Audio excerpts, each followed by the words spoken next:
Hey everybody, it's Kappa here. I'm going to read the remake script of The Magic Roundabout. If you don't know what it is, The Magic Roundabout is a French-British film based on the 1960 series. So, I changed some details like the pop culture and the narrator's story, so this script will be better with added scenes. And yes, the movie script is remade. Remember, this is all fan-made film, so I hope you enjoy following along the script. The scene fades to a hand-drawn animated sequence that begins in the snowy mountains at dawn. Snowflakes flew gently to reveal an icy titles, which was multicolored in the background. The ice covers the screen to reveal a crystal-shaped words, revealing the title, Dougal, The Magic Roundabout. Then, with glowing pink and gold light, it breaks apart. The ice melts from the screen, and we see the background of the sky. We zoom down over to the village. Can you imagine a faraway land where everybody is the best of friends? Well, here it is. And in this land, not entirely like our own, lived a puppy, Dougal. And the girl on the swing is his best friend, Florence. Who else is here? Ermintrude, the cow. There's Brian, the snail. Brian loved Ermintrude. And that's Zebedee, the good wizard. And here they're all together. And together is what the story is all about. The scene fades to the same poster from the credits. We zoom out to reveal that the poster is hanging on the wall of a building in the town where the roundabout is. Dougal appears on screen, looking at us. He looks away from us for a split second and then looks back at us in a slightly different position. He disappears for a second and walks behind the building. He looks at something off screen. Then he looks at the sign saying, Candy Bonbon. Dougal looks at us for a split second and goes behind the sign. He peeks out through the left side of the sign and goes to the other side of the sign. Then he looked at the image of the sign. The image is a clock with the hands pointing at 12. Dougal gasped and looked at the clock on the tower. It's almost noon. And Dougal thinks he's going to be late for the candy that was being delivered to the people by the town's baker. Dougal hides behind the sign again. He peeks out through the right of the sign and goes behind a tree. He sees an opera performance being held by Ermintrude, with Florence and other two children watching it. He goes behind the roundabout just to get a little closer. Florence looked around and sees Dougal, but he stays hidden. Then, he goes to the other side of the roundabout just to avoid eye contact with her. He sees the performance again. Ermintrude has a hard time singing opera music in public. Dougal runs off, and just as he's about to hide again, Florence spots him. The other two children, Basil and Coral, see Dougal as well. Dougal has been spotted, as if his cover was blown. He looks at Florence. The rabbit on the stage, Dylan, started using the guitar to play a tone of the Toreador song from Carmen. Ermintrude starts singing the song from Carmen. As Dougal watches the opera performance, he looked at Florence. Then he looked at the clock tower. It's definitely almost noon, and Dougal still thinks he's going to be late for his candy shenanigans. Florence feels nervous as she enjoyed the performance, while Basil and Coral looked bored. The snail, who is watching the performance with the children, Brian, seems to be enjoying it as well. As Mr. Rusty and Dylan start to fall asleep while playing their instruments, Ermintrude used her tail to whip Dylan, waking him up. Dylan started playing You Really Got Me Now by the Kinks with his guitar. Mr. Rusty hears Dylan's response and cranks the music box tone he was hearing. Basil and Carl seem to be enjoying the song better than the Toreador song from Carmen. While Dougal watches the performance, he looked at the clock. It is noon, and Dougal thinks he might be late for his delivered candy. As the children enjoyed listening to the song, Dougal sneaks off to retrieve his candy from the baker. We pan to Dougal hiding behind the sign. He noticed a nail that was holding a mini poster on the sign. He takes it out and takes it away. The scene fades to Dougal placing a nail on the road. Dougal sees the baker, Mr. Grimsdale, who is humming and driving to the town on a motorcycle car full of candy. Dougal hides behind a tree and watches Mr. Grimsdale drive into town. However, as Mr. Grimsdale drove there, his cart rolls over the nail, puncturing one of his tires. Noticing the tire, Mr. Grimsdale walked away to get all the stuff to deliver to Dougal, while Dougal was looking after the stuff of the motorcycle cart, especially the candy. Dougal gets onto the motorcycle cart. However, when he tried to do so, he accidentally starts the engine inside the cart. Thus, the cart started moving backwards. Everyone else hears the noise. The noise gets louder and louder. Eventually, the motorcycle cart, the source of the noise, appears as it goes straight into the center of town where the roundabout is. Dougal is riding on it, but it's going backwards. As Dougal rides on the motorcycle cart, he causes some chaos in the village. He tries to slow it down, but doesn't know how. Several objects fly off from the cart as it destroys the exterior of the grocery store and knocks off a sign. Then it drives out of control.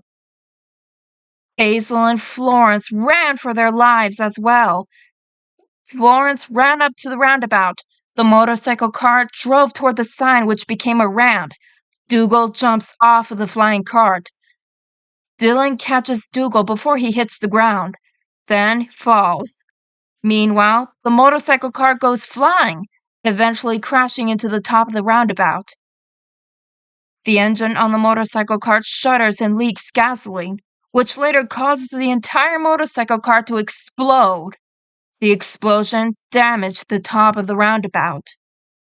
Now, there's something you need to know about this carousel. It was magical, and it had something dark and dangerous locked inside. Mist flowed in the air as the machines of the carousel turned into ice. Two blue eyes shined brightly. That was Zebad, the evil wizard Zebedee feared and locked away years ago before he could freeze the world. The ice spreads all around the roundabout, which caused it to slow down and stop. Oh no! Dougal, what's happening? Florence! Are you all right? Dougal, it's cold! Don't worry, Florence. We'll get you out of there. What are we going to do? Zebedee! Zebedee! Zebedee! Zebedee appears in a flash. Zebedee, thank goodness! Whatever's the matter, my friends? Zebedee, something terrible has happened. You see, to make a long story short, Dougal snuck out of the concert in an attempt to raid some candy out of a motorcycle cart. When he tried to do so, the cart began to turn backwards, and when he tried to stop it, he was causing some normal and unusual chaos with the cart. But then it went up through the ramp and crashed on top of the carousel. The cart exploded, and the carousel spun out of control, and some weirdo got out of it and, flew out of the village. Then it became an icy prison for the children and Mr. Rusty. You might want to take a look and see for yourself, dude. Zebedee looked at the roundabout, which is indeed covered in ice. Oh, no! I hope this day would never come. What? Tuesday? But Tuesdays are great! No, Dougal. I'm referring the day Zebad escaped. Zebad? I thought he was just a Shaggy Dog story. I'm afraid not, Dougal. He's all too real. Zebad is my evil clone. He is cold-hearted, tyrannous, and cruel. His skin is blue and his powers are cold and icy. For thousands of years, he kept our world bounded in ice. Zebat plans to take over the world to freeze it. But to do that, all he needs to do is to freeze the sun. And to freeze the sun, he must find 3 diamonds that would give him the power to do that. Because of this, I had to find the perpetual responsible for placing the snow and ice to the ground and track him down. Luckily, though, I saw Zebat's fortress, so I went inside and found him there.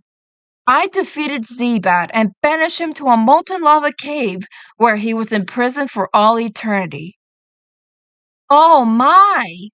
Well, freezing the world by freezing the sun sounds like a bad thing. Of course it is. And now that you released him, he's free to wield his terrifying power once more. Oh dear, this isn't good. I know, Dougal. I know. The scene fades to a cold, rocky, and icy terraton where a moose is wandering around. The moose sees Zebat falling from the sky. Zebat falls to the ground and landed on the snow, face down. The moose saw Zebat lying on the ground, so he went to take a closer look at him. Look what we have here. Oh, right on! The Blue Man Group's back in town. The moose sniffs at Zebat, but as he smells Zebat's cold and smelly body odor, he grunts and shudders. Ugh, like a rotten plum wrapped in cabbage. Good word, sir. Personal hygiene. The moose turns back, wipes his hind legs on the snow to cover Zebat's body odor.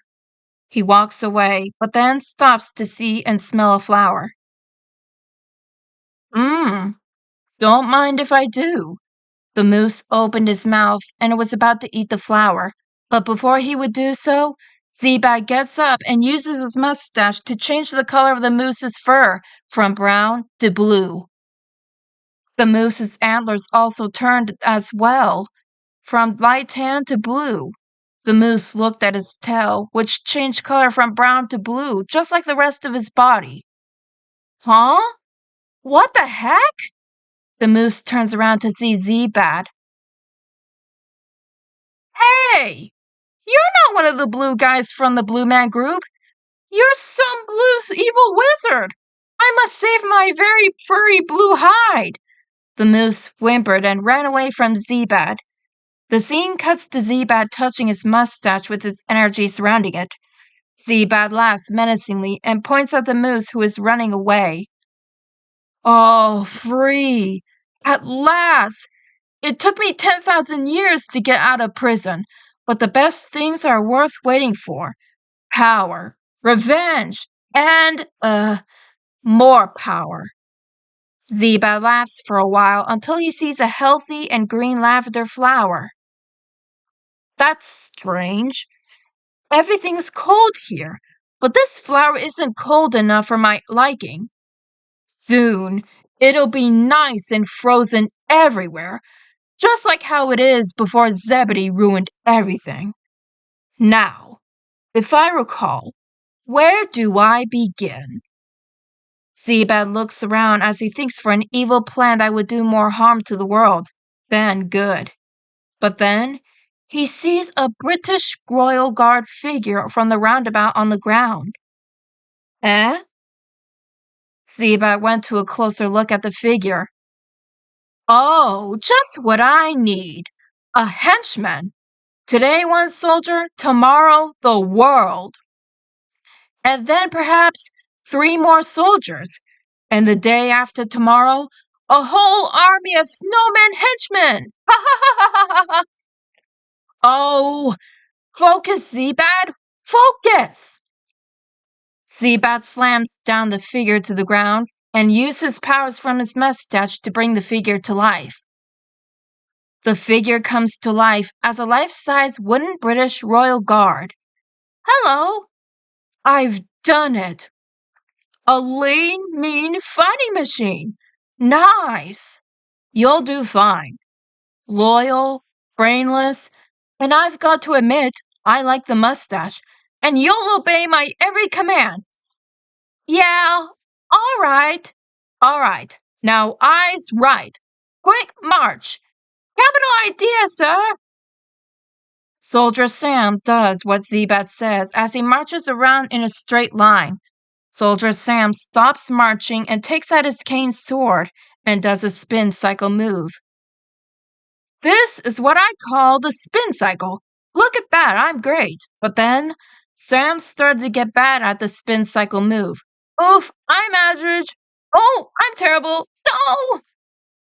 The song stops playing as Soldier Sam, after hitting himself with his cane sword, fell backwards to the ground and threw his cane sword high up to the air. This is not gonna work. This is no time for dancing. Soldier Sam gets up and put his hand on his head. Oh, I'm sorry. Has anyone seen my— Oh! Ugh, interns. Attention! Soldier Sam gets up, gets into his position like an actual British royal guard would do so, and holds out his cane sword. Zebat swipes the sword away from Sam and takes a closer look at it. Name, please? My name is Zebat. What's yours? As Zebedee looks closer at the cane sword, Soldier Sam reveals his name to him. I am Sergeant Sam, 1st Decorative Clockwork Regiment, sir. I'd also like to be called Soldier Sam, but you can call me Sam. Zebat throws the cane sword away to the ground. Good. Now here's the plan, Sam. I need to recover 3 diamonds taken from me by a treacherous thief so I can freeze the sun and create an eternal winter. You're hired to help me. Sweet. The road will be hard. What? Pain, misery, and torment will be your constant companion, and your only release will be death. Oh, can I ask about holidays? 3 weeks in summer. That's off the hook, sir. Very generous of you, sir. Not that it will be summer again. It's a bit of a loophole. Zebedee makes a snowball and he used his powers from his mustache to make a crystal ball. The crystal ball has a moving image of Zebedee, Dougal, Brian, Ermintrude, and Dylan at the roundabout. Anywho, let's see how that punk Zebedee is up to today. Oh, what do you got in here? Well, he's got some little friends, hasn't he? A dog, a cow, a snail, even a dumb rabbit. Oh, I'm doomed. Things will not go so well in this battle. I'll soon see to them. Zebat puts his hands together as the crystal ball disappears. To my old lair. We shall plan our line of attack. The scene fades to Zebedee at the village, talking to Dougal, Ermintrude, Brian, and Dylan. Only by returning the enchanted diamonds to their original places on the carousel will you defeat Zebat. But if he finds them first, he will use them to freeze the sun. Dougal, Ermintrude, Brian, and Dylan gasp in shock. Zebat wanted to make sure that the earth stays frozen, that nothing, not even grass, will grow everywhere, not even here. Okay, people, we've got a problem. One of the diamonds is hidden here on the carousel. Actually, it's hidden underneath it. The rare and magical red diamond is hidden and secure inside the vault. I must stay behind and guard it. To find the others, you will need this map. You must head north into the mountains. There's no time to waste.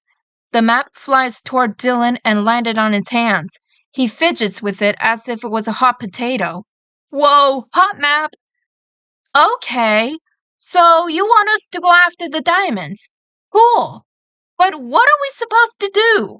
Take a bus or something? Zebedee takes out his magic box of tricks and showed it to Dougal, Brian, Ermintrude, and Dylan.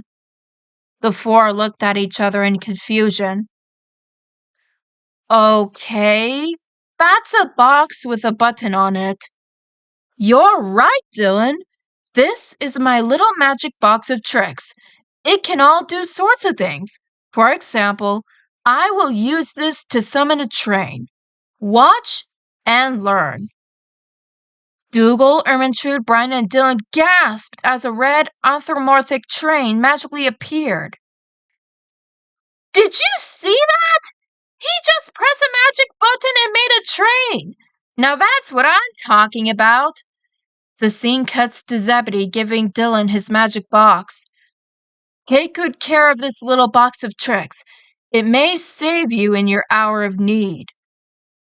The scene cuts to Dougal outside of the roundabout, talking to Florence inside it.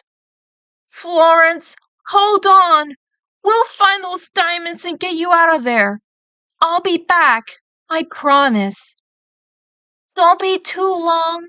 I believe in you, Dougal. Remember, it's not your fault. Don't blame yourself.